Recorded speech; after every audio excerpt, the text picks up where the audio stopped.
por asistir a esta actividad. Es un anticipo de un seminario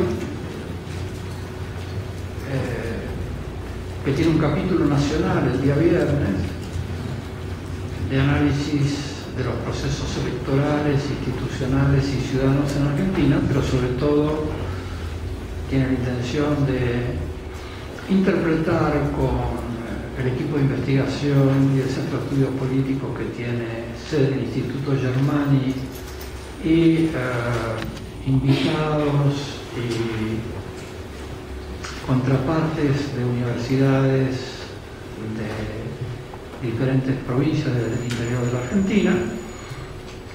Ese es el capítulo del día viernes, y el día sábado va a ser un día de discusión sobre los temas de la democracia y la ciudadanía en perspectiva comparada, con invitados de Chile, de Bolivia, de Uruguay, de Perú. ¿Olvido algo? Bueno, y por fuera de la región, con Olivier Dabel, que es el director del área de estudios iberoamericanos de la Fundación de Ciencia Política, y nuestra contraparte en el proyecto ECO, que esta es una actividad un poco vinculada a ese proyecto, un poco vinculada a el grupo de trabajo Claxo sobre ciudadanía, organizaciones populares y representación política, del cual son parte los latinoamericanos invitados, y es también una reunión que hacemos cada año para analizar los procesos políticos nacionales, o sea que junto a varias cosas. Está también participando de este seminario nuestro invitado de Quebec, Yvon Theriot, que también es un asociado en actividades de cooperación internacional. Bueno, después de haber hecho las referencias protocolares, en las cuales siempre soy un poco desordenado, les digo que para nosotros es muy grato contar con la presencia de Eduardo Fidanza y de Eduardo Josami, a quienes he invitado con el propósito justamente de caldear un poco el ambiente para nuestras discusiones de mañana y pasado, con una discusión libre sobre los resultados electorales, su interpretación, la escena política que se inicia. Los dos son académicos y al mismo tiempo, académicos y particularmente atentos al seguimiento de los procesos políticos. Eduardo Fidanza es profesor de Sociología de la Universidad de Buenos Aires. Es así, todavía sí, es conocido por la difusión y la profundización del pensamiento de Max Weber. En la Facultad de Ciencias Sociales conocida, en las universidades argentinas se conoció por eso. Es director de la consultora Poliarquía, es analista político y es colaborador con bastante regularidad del diario La Nación.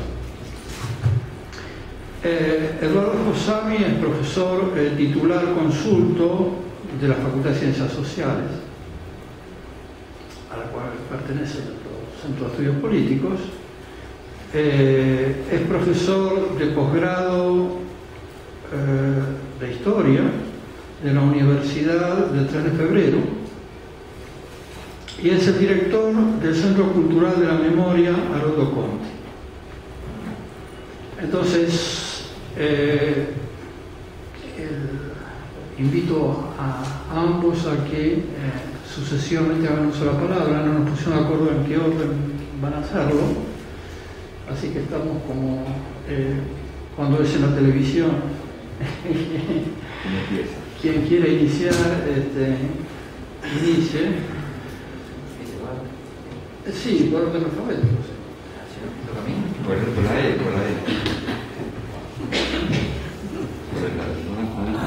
Un nombre.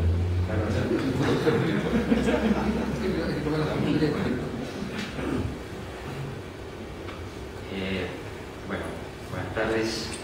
Gracias Isidoro y equipo de investigación por la invitación. A lo largo de los años, con Isidoro hemos desarrollado una amistad intelectual que se mantiene y que va atravesando distintos momentos de la coyuntura política argentina. Yo le tengo mucho relacionamiento a Isidoro, como a otros profesores de la Universidad, la Facultad de Ciencias Sociales, como mi amigo Mario Marcuri, que está aquí, porque realmente son cátedras que han desarrollado y desarrollan trabajo de investigación y realmente se encuentran entre los esfuerzos académicos más serios en una universidad y en particular en una carrera que yo creo que no se desplegó ni se desarrolló ni creció los últimos años como tal vez era esperable que sucediera. Esta es una opinión que corre por mi cuenta. Respecto a la convocatoria de esta mesa, a mí me causó cierta grata sorpresa cuando yo vi el programa. Digo, bueno, esto realmente es una reunión de académicos de la ciencia política, cosa que yo no soy. Se me invita con un colega muy respetado, solo que cuando Isidoro dice caldear un poco el ambiente, supongo que tal vez alguien imagina que se pueda llegar a desarrollar acá una polémica de las clásicos cruces que hay ahora y se ve mucho en los medios entre, por ejemplo, un intelectual de carta abierta como es Eduardo Gosami y yo, que no pertenezco. La verdad es que me parece que no va a ocurrir nada de eso. En tal caso yo me acordaba recién de la definición o del comentario que hace Max Weber sobre la guerra caballeresca, donde están los ingleses de un lado y los franceses del otro. Entonces el jefe inglés dice, señores franceses, tiren ustedes primero, y el francés dice, de ninguna manera, primero ustedes. Bueno, es una guerra caballeresca, es lo más que puede suceder entre Eduardo Gosami y yo, porque aparte yo, viendo los debates entre intelectuales, me parecen interesantísimos los debates, pero después me parece que, y este es un tema weberiano, ante la política, ya debatir intelectuales puede ser interesante, pero los intelectuales nos volvemos a reagrupar en otra dimensión, que es el amor por la disciplina, por los libros, de modo que bueno, yo no tengo la verdad que demasiado ánimo polémico, y entonces pensé en qué enfoque yo le podía dar a esta intervención. Yo le llamaba a Isidoro y le decía, no estoy en condiciones de dar una conferencia. No te preocupes. Bueno, después vi el programa y digo, una interpretación de los resultados electorales, ustedes la van a hacer en los días sucesivos, hay muchos datos, y yo creo que sería redundante que yo inicie esto con un análisis de los resultados. Entonces, tratando de ordenar y de trabajar jerarquizando o sistematizando un poco algunas conclusiones de lo que yo veo que es el momento actual de la política argentina, escribí lo que puedo llamar 10 notas, 10 observaciones sobre la coyuntura política argentina, que ya más adelante las perfeccionaré. Ahora eso es un producto de estos 2 o 3 últimos días. Me estimuló bastante leer un par de artículos en una de las webs de discusión económica que yo creo que son interesantes, uno de los blogs, que se llama Economistas Seriales Crónicos, porque ahí se plantea, desde la perspectiva del análisis económico, el contrapunto entre una Argentina excepcional y una Argentina normal, en términos económicos.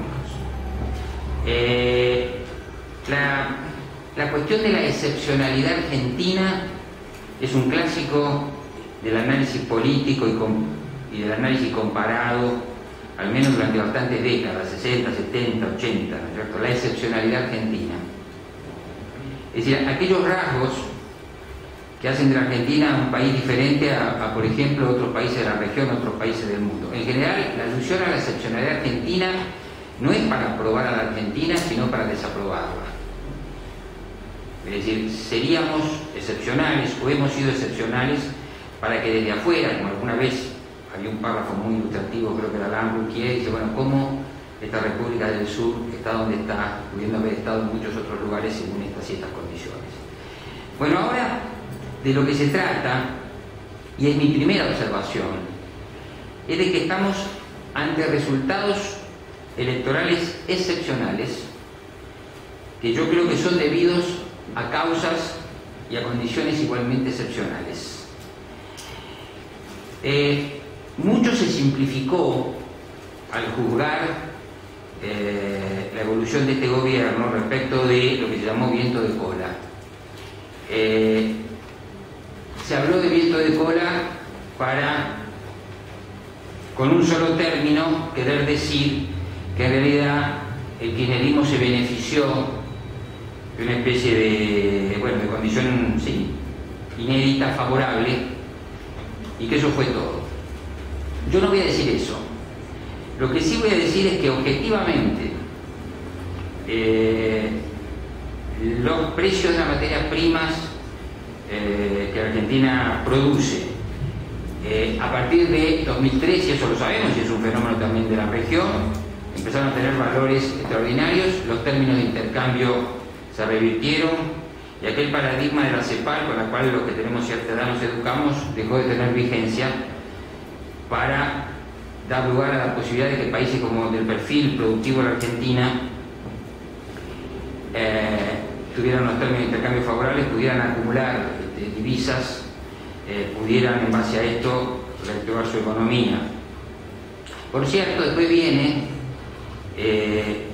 la política que el kirchnerismo, y un poco antes del kirchnerismo, planteó para estas nuevas condiciones. Y eso es una política orientada a estimular el mercado interno, a tener en ese momento una divisa suficientemente alta para ser competitivo al país en el comercio internacional, el desarrollo de planes sociales, subsidios, en fin, una serie de medidas estimulantes donde además la participación del Estado en la economía iba a ser, fue y es protagónica.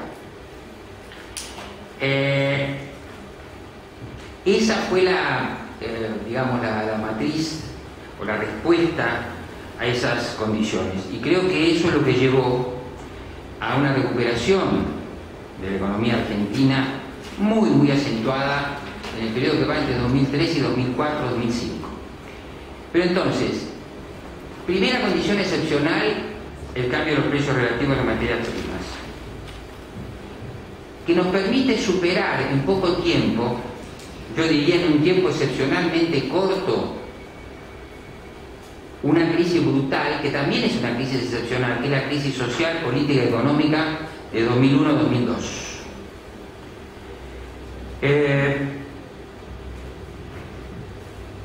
En esa serie, y esto lo mostraron muy bien los datos de opinión pública, hubo otro hecho que yo creo que debe ser considerado excepcional, que es este.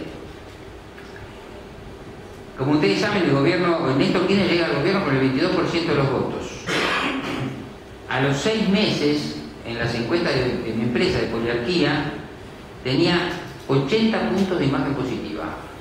Y uno debe deducir, en ese momento no se hacía la intención de voto, pero si tiene 80% de imagen positiva, por lo menos tenía 60% de los votos. Y si uno recuerda la intención de voto para el balotaje que no fue, Kirchner estaba por encima del 60% de intención de voto y 80 puntos de popularidad, cuando en el largo y difícil invierno de 2002, Eduardo Duhalde tenía una imagen positiva del orden del 15% y tuvo que adelantar, como ustedes saben, las elecciones y desistir de participar por una serie de hechos políticos, crisis, etc.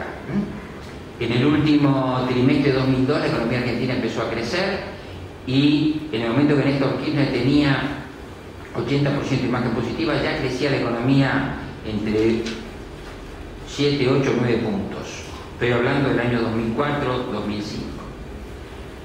Todos acontecimientos excepcionales, a lo cual hay que agregarle otro, muy interesante, que además hizo que muchos analistas, entre ellos yo, tuviéramos que replantear la forma que estábamos analizando. ¿A qué me refiero? En las encuestas de poliarquía, Néstor Kirchner termina su gobierno con 65 puntos de imagen positiva promedio. Una consultora independiente que no había tenido ningún contrato con el gobierno, etc. 65 puntos de imagen positiva, un récord para los anteriores gobiernos de la democracia a partir del 83. Cristina Kirchner asume con el 57% de imagen positiva y, hecho excepcional, en 8 meses cae al 20%. Entre enero y febrero de 2008 a junio, julio de 2008 pierde 40 puntos de imagen positiva. En el momento en que la economía argentina se desacelera y se genera un amplio frente opositor más económico y social que político en lo que se conoció como la crisis del campo. Y el gobierno de los Kirchner, que había tenido esa popularidad, va penando, por decirlo así, del 2008 al 2009, donde pierde las elecciones de medio término, las pierde, como ustedes saben, a título personal Néstor Kirchner, no pierde a nivel nacional, sino que prácticamente la fuerza queda equilibrada. Pero hay que anotar esto: toda la caída de la imagen de Cristina Kirchner y la derrota electoral ocurre en un momento en que la economía argentina deja de crecer y pasa a tener valores negativos. Eso claramente en el 2009. Pero entonces viene otro hecho excepcional. En el último trimestre de 2009 la economía se empieza a recuperar y empieza a ir de 0 crecimiento a 8, 9 de crecimiento. Y la imagen de la presidenta, de 20 puntos en 8 meses, quiero decir, desde noviembre, diciembre de 2009 hasta agosto de 2010, se recupera de 20 puntos a 37. En una encuesta de poliarquía que no vio la luz pública, porque fue hecha por una empresa privada que pidió en ese momento mucha reserva, era una encuesta para estimar las chances electorales de Néstor Kirchner, que en ese momento tenía menos imagen que su mujer, tenía 32 puntos de imagen positiva. Néstor Kirchner, la noche aquella de la derrota, tuvo un gesto de audacia política y dijo: nosotros perdimos porque no profundizamos suficientemente el modelo. Y después armó, a medida que se iba recuperando la imagen del gobierno, su estrategia política era ganar en primera vuelta, para lo cual tenía que tener por lo menos 40 puntos de votos y 10 puntos de ventaja, como ustedes saben, con el que lo seguían. Un mes antes de la muerte de Néstor Kirchner, los escenarios que nosotros teníamos en esa encuesta privada era que Kirchner estaba cerca de los 40 puntos, siempre con 10 puntos más de ventaja, o de más de 10 puntos de ventaja respecto a los otros rivales.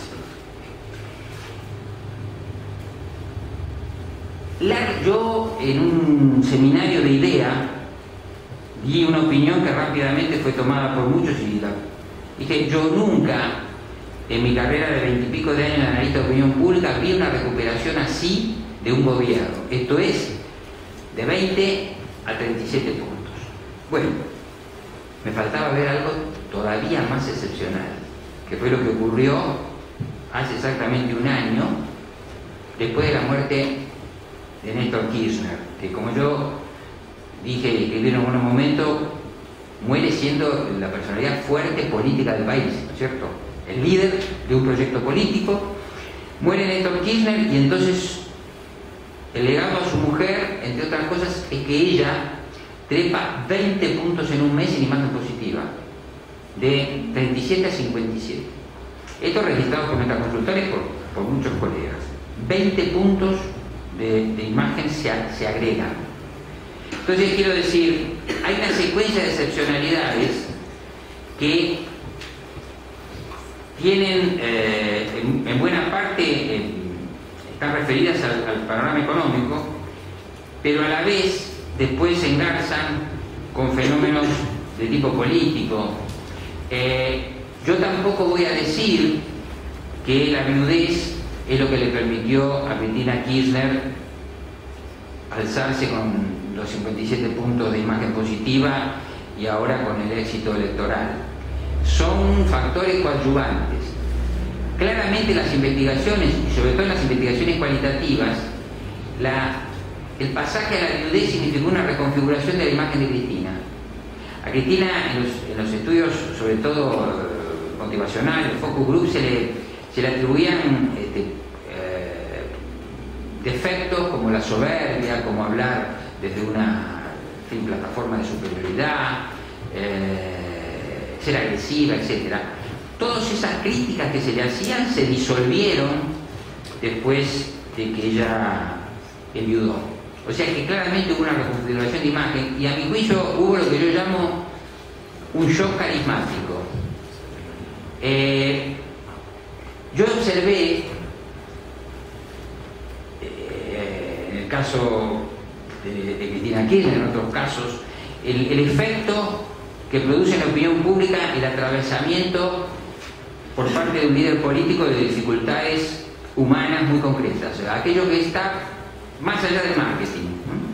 Ustedes saben, hay una corrección emocional y afectiva que le recomiendan los asesores de imagen a los políticos, y mucho está sacado de la tradición norteamericana. Muéstrese con su familia, alce a un bebé durante la campaña, haga tiernos sus gestos, etc. Lo cierto es que cuando un líder político pierde a un hijo, pierde a su esposa, tiene algún atravesamiento difícil, la gente sabe que el líder político está sufriendo de verdad, sabe que eso no es una representación y se identifica. Esto le pasó a Menem, aunque Menem después tuvo otro destino cuando murió su hijo. Pasó en otro sentido con Ricardo Alfonsín cuando muere su padre, etc. Bueno, y yo diría que hay algo más. Lo que yo alguna vez caractericé como un populismo sin amor, esto es la escena de 2008-2009, una gran mayoría de la población se había enfrentado con el gobierno o estaba enfrentándose con el gobierno. Después de la muerte de Néstor Kirchner, yo diría que empieza a haber una corriente afectiva mucho más fuerte hacia el gobierno. Y además, me parece que hay, y esto lo recojo de testimonios de las encuestas hasta testimonios personales de mis alumnos, hay una especie de reencantamiento con ciertos valores o ideales políticos. Bien, esto pudo venir desde antes, pero florece mucho con el liderazgo de Cristina Kirchner. Muy bien.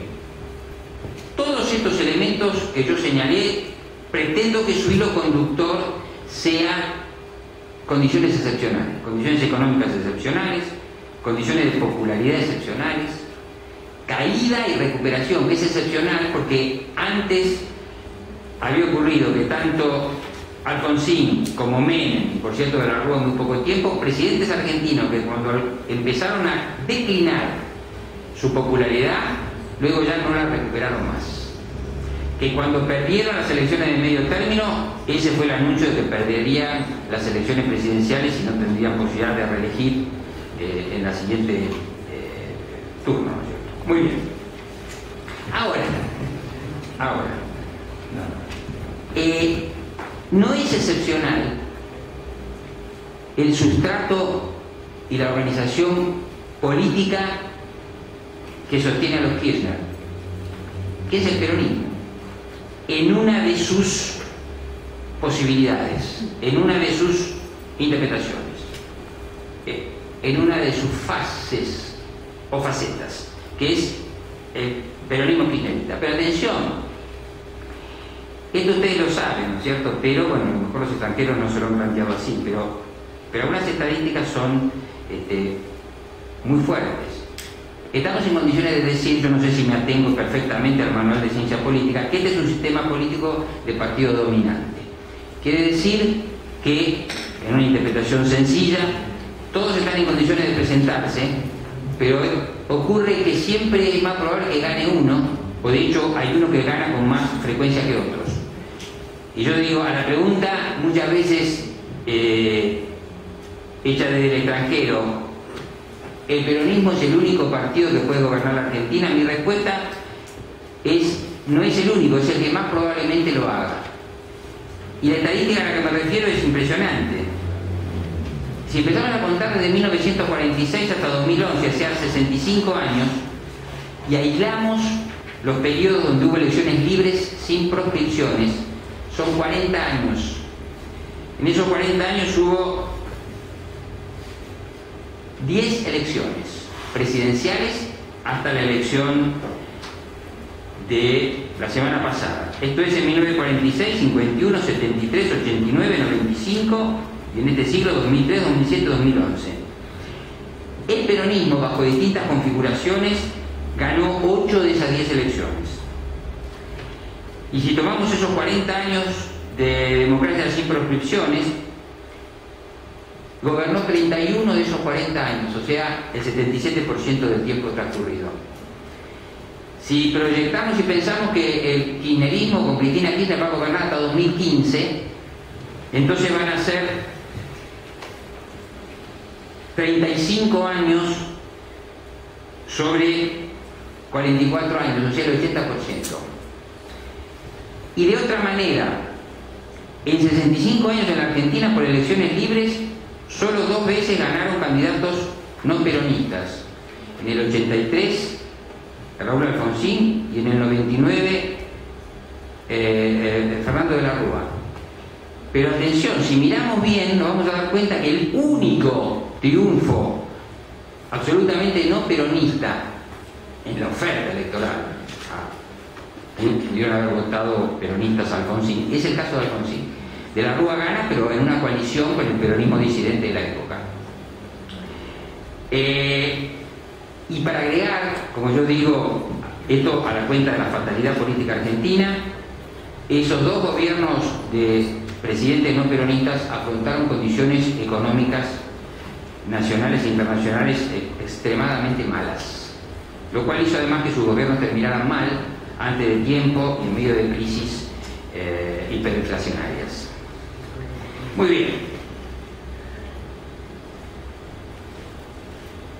Mi primera observación son las condiciones excepcionales. Mi segunda observación es sobre el peronismo, soporte del kirchnerismo, que es la fuerza dominante de la política argentina. Mi tercera observación, que ya la dije al pasar, es que yo creo que Cristina Kirchner hoy, su liderazgo tiene muchos componentes carismáticos, en el sentido, si ustedes quieren, ortodoxo de la palabra. Me contaba ayer el dirigente político, Eduardo Costa, el que disputó la gobernación de Santa Cruz y perdió solo por 6 puntos, y hubo un corte de boleta impresionante. Me contaba las circunstancias del momento en que Cristina Kirchner va a votar. Y es un fenómeno, se están generando fenómenos de crispación, como dicen, ahí la gente abrazándose, queriendo tocar a Cristina. Todas esas cuestiones, Cristina está revestida hoy de ese rasgo del carisma que es la extracotidianidad. Pero